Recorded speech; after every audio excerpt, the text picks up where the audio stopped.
The storm raged like a living beast, clawing at the black Fong with waves that roared over the deck, each one a hammer blow threatening to splinter the old pirate ship into kindling.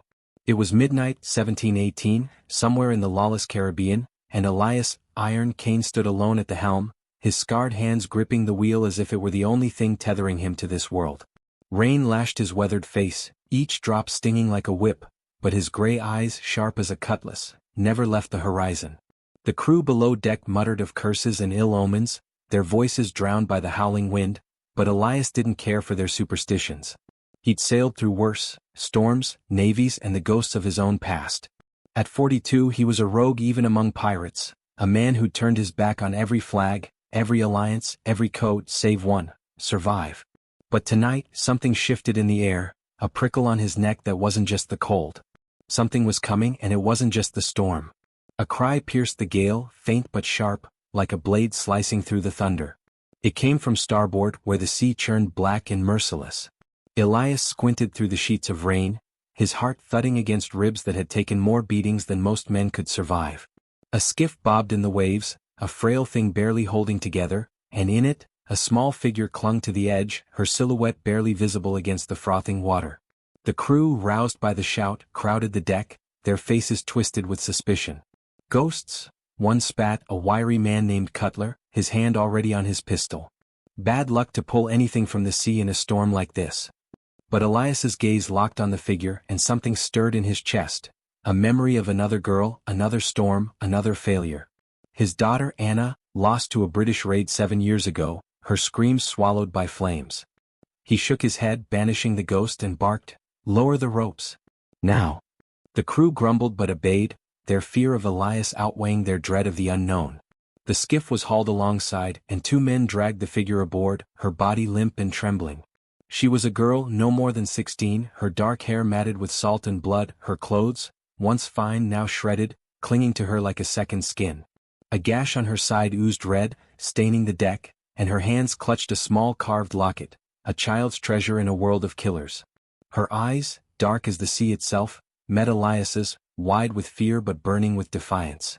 "Don't let them find me," she whispered, her voice raw, barely audible over the storm's roar. The crew froze, their hands hovering near their blades. Elias's blood ran cold as he recognized the markings on her tattered cloak. A crimson serpent, the sigil of the Red Serpent, flagship of Captain Mordecai Vane, a pirate so ruthless he'd burned entire ports for a single doubloon. Helping this girl meant war, and Elias had spent years avoiding exactly that. "Who is she?" growled Amos, the first mate, his weathered face etched with distrust. His hand rested on the hilt of his cutlass, and the crew behind him murmured agreement, their eyes darting between the girl and the horizon, where Vane's ships could appear at any moment. Elias knelt beside her, his rough hand steady despite the storm rocking the ship. "What's your name, girl?" he asked, his voice low but firm, the kind that demanded answers. "Lila," she gasped, her lips cracked and trembling. "They'll kill me if they find me. Please." Her words hit Elias like a cannon shot, stirring memories of Anna's desperate pleas as their home burned. The smart thing, the pirate thing, would be to toss her back to the sea, let the waves take her, and sail away from trouble. Every man on the Black Fong knew Vane's reputation. He didn't negotiate, didn't forgive, didn't forget. Helping Lila meant inviting 300 cutthroats to their doorstep, and Elias had no allies to call on, no safe harbor to run to. But as he looked into Lila's eyes, he saw something that cracked the walls he'd built around his heart. Hunger, fear, and a flicker of hope that reminded him of the man he used to be, before betrayal and loss turned him into Iron Cane. The crew's protests grew louder, Cutler shouting, "She's Vane's. You'll doom us all, Captain." The ship groaned under a fresh wave, as if warning Elias that mercy could sink them all. He stood, his coat dripping, and carried Lila toward his cabin, ignoring the crew's glares. "She stays," he said, his voice cutting through the storm like steel. "Anyone who disagrees can swim." The crew fell silent, but their eyes promised trouble. As Elias reached the cabin door, a lookout's shout froze his blood. "Sails." 3 ships, black as death, bearing Vane's blood-red flag. The Black Fong rocked harder, the storm's fury mirroring the chaos in Elias's mind. He'd made his choice, but had he saved a girl or damned his crew? If you were Elias, would you risk everything for a stranger who could bring death to your ship, or throw her to the waves and save your own skin? Tell me in the comments, because what happens next will leave you breathless. Hit that subscribe button for more tales of courage and betrayal on the high seas, and let's see if Elias can outrun the devil himself. The Black Fang groaned under the storm's relentless assault, its timbers creaking like the bones of a dying beast as Elias, iron, Kane shoved open the trapdoor to a secret compartment beneath his cabin floor. The air inside was thick with mildew, the wooden walls slick with seawater, a smuggler's hideaway from his days running contraband past British patrols. He lowered Lila, the wounded girl, into the cramped space, her small frame trembling as she curled up, clutching her carved locket like a lifeline.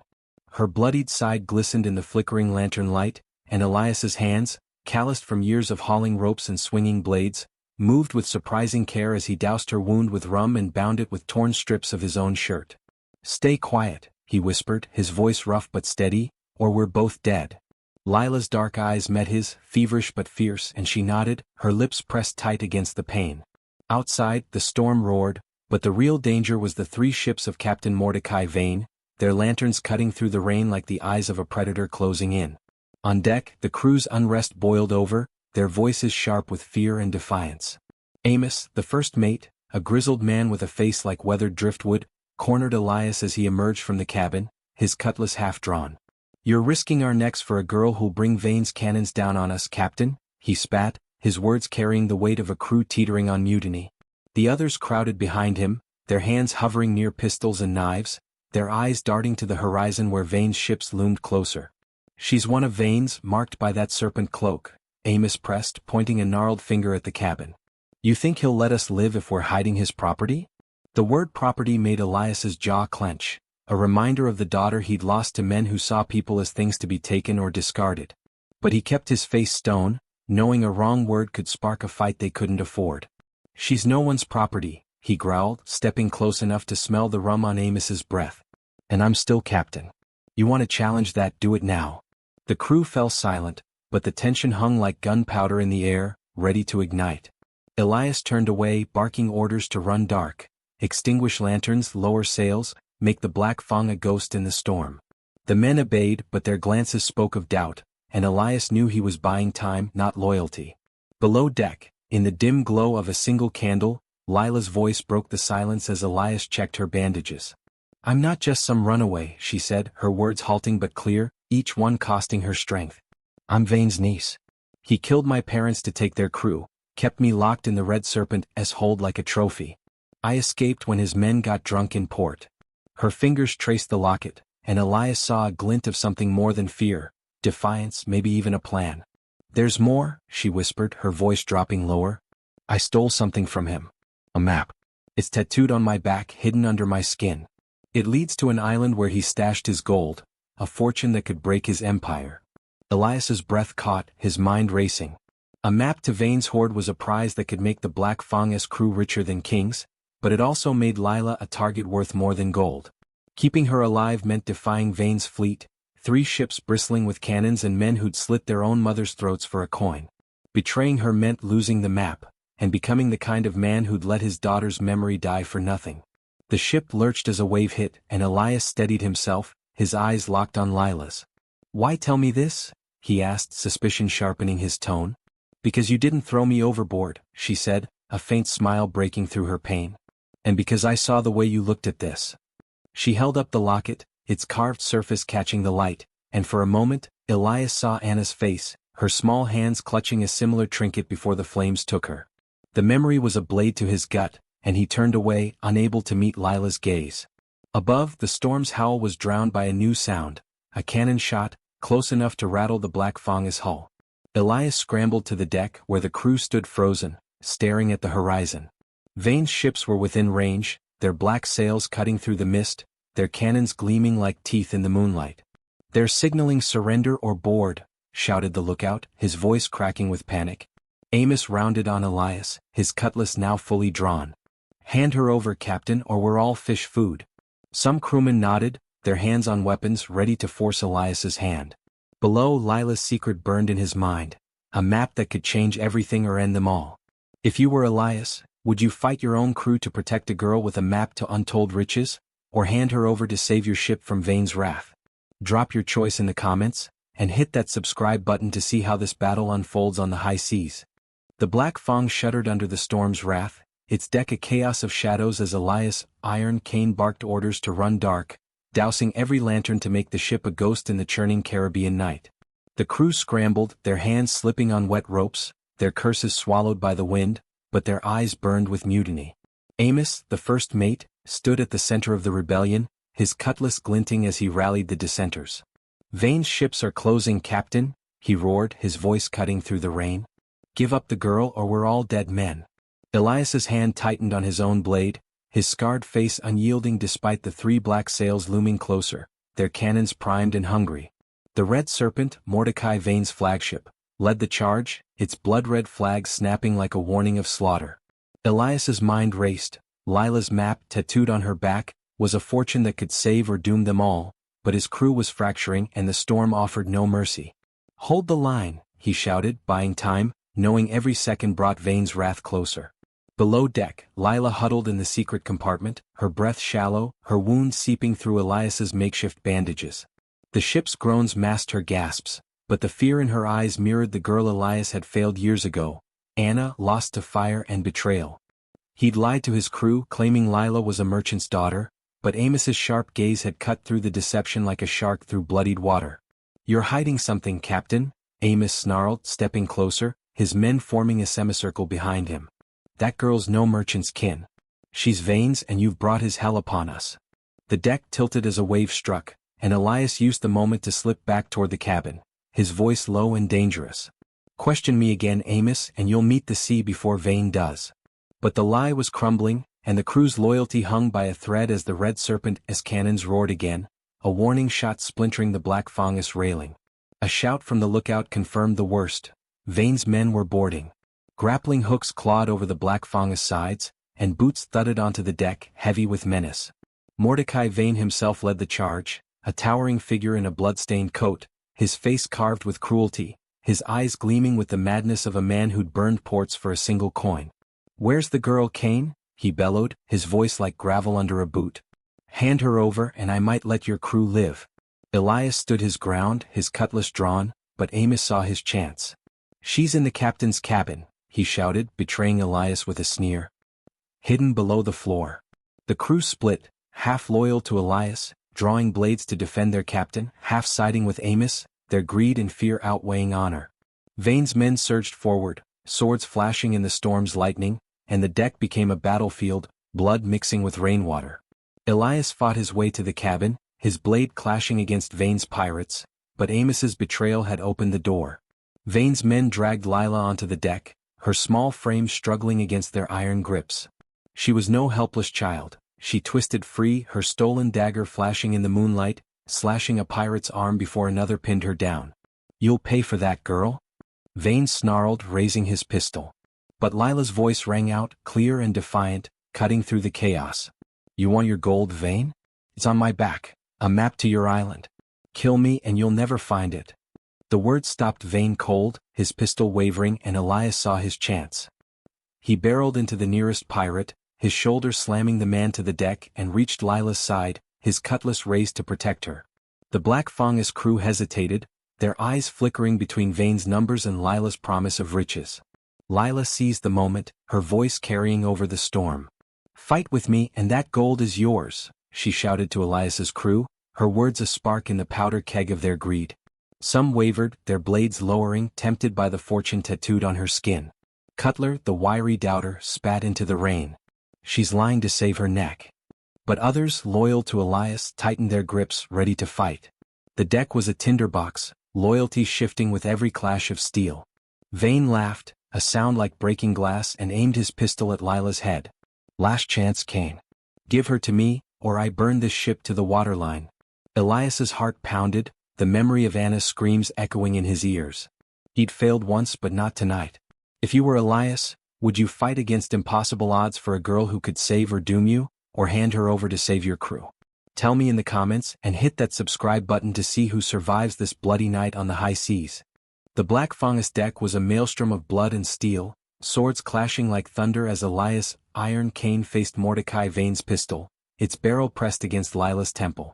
Rain poured in sheets, turning the planks to rivers, but Elias's scarred hand stayed steady on his cutlass, his gray eyes locked on Vane's mad grin.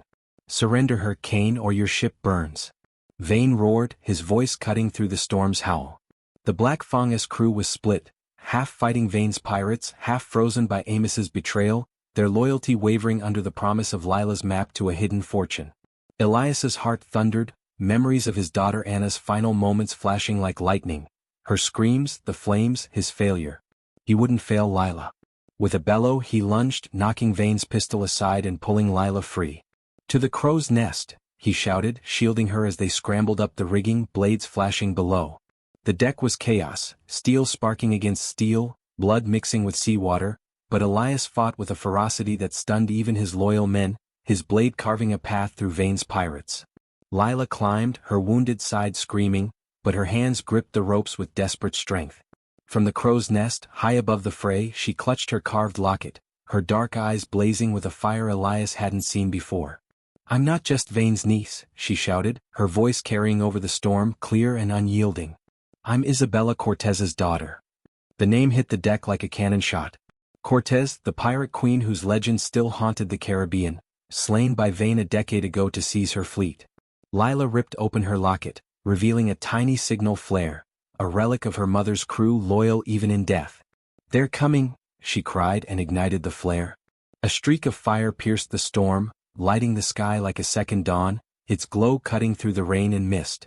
Elias froze, his blade mid-swing as distant sails appeared on the horizon, ships bearing the black and gold flag of Cortez's old fleet, answering a call no one expected.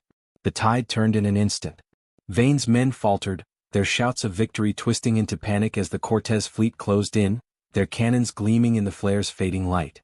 Diego Salazar, a grizzled captain with a face like carved mahogany, led the charge, his ship ramming the Red Serpent with a bone-shaking crash. His men swarmed aboard Vane's flagship, their blades flashing with the vengeance of years spent hunting their queen's killer. Elias seized the moment, rallying his loyal crew. "For the Black Fang," he roared, cutting down a pirate who lunged for Lila. The script painted the scene.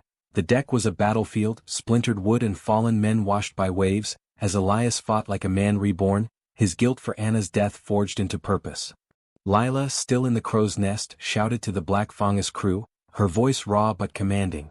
"The map on my back leads to a free port, not just gold. A place where no navy, no Vane can touch us."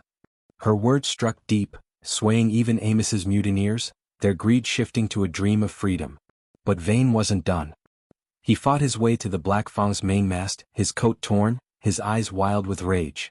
"You'll die before you see that island, girl," he snarled, climbing toward Lila, his pistol raised. Elias tackled him, the two men crashing to the deck in a tangle of fists and steel.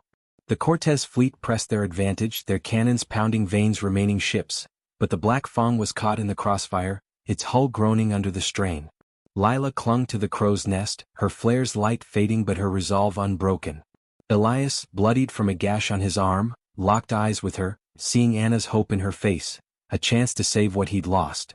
If you were Elias, would you fight to the death for a dream of a free port, or cut a deal with Vane to save your ship? Drop your thoughts in the comments, and hit that subscribe button for the epic finale of this battle on the high seas. The Black Fang trembled as the storm faded, its deck slick with blood and seawater as Elias, Iron Cane grappled with Mordecai Vane at the base of the mainmast. Cannons roared in the distance, the Cortez fleet's relentless barrage splintering Vane's Red Serpent into a burning husk. Elias's cutlass clashed against Vane's, steel sparking in the fading moonlight, each blow fueled by years of guilt and a vow to protect Lila. Lila, perched in the crow's nest, shouted directions to Diego Salazar's fleet, her voice cutting through the din, guiding their cannons to cripple Vane's remaining vessels. Her wound bled through Elias's bandages, but her eyes burned with the fire of her mother, Isabella Cortez, the pirate queen whose legacy now turned the tide. The Black Fang's crew, once divided, rallied behind Elias, their blades flashing against Vane's dwindling men, inspired by Lila's promise of a free port, a haven beyond the reach of navies and tyrants. Vane broke free from Elias, his pistol raised with a snarl. "You'll never see that island, Kane," he roared, aiming at Lila. Elias dove, tackling Vane to the deck, the pistol firing wild, its shot splintering the mast. The two men fought in a brutal dance, fists and blades blurring, until Elias drove his cutlass through Vane's shoulder, pinning him to the deck. "Stay down," Elias growled, his voice raw with exhaustion, "or I'll end you." Vane's eyes blazed with defiance, but his strength ebbed, blood pooling beneath him. Elias stepped back, sparing him, his chest heaving. Lila slid down the rigging, her dagger ready, but Elias raised a hand, stopping her. "No more blood," he said, his voice soft but firm, a choice he'd never made for himself. As dawn broke, painting the sky gold and crimson, the Cortez fleet surrounded Vane's shattered ships. Diego Salazar boarded the Black Fong, his weathered face breaking into a grin as he saw Lila, the spitting image of her mother. Vane's surviving men, seeing their captain defeated and their ships burning, dropped their weapons, their heads bowing in surrender. As the sun rose, 300 pirates knelt on the Black Fong's deck, their blades clattering to the planks, their eyes fixed on Lila, a girl who'd turned their greed to hope. Diego clasped Lila's shoulder, proclaiming her the heir to Cortez's legacy, and the Black Fong's crew, even Amos, knelt too, their mutiny forgotten in the face of her courage. Elias, bloodied and swaying, watched in silence, the weight of his daughter Anna's loss lifting for the first time in years. Lila took the Black Fong's helm, her small hands steady as she charted a course for the hidden island, her tattooed map a promise of freedom. Elias stood beside her, no longer the rogue loner, but a protector of her dream. He'd lost one daughter to fire, but found another in the storm, a chance to rebuild what betrayal had burned away. The Black Fong sailed into the sunrise, its crew united, the Cortez fleet guarding their flanks, a symbol of a new world where pirates could live free. If this tale of courage and redemption set your heart ablaze, hit that subscribe button for more epic sagas from the high seas. Would you sail with Lila to build her free port or carve your own path? Tell us in the comments and click the video on your screen for another unforgettable adventure.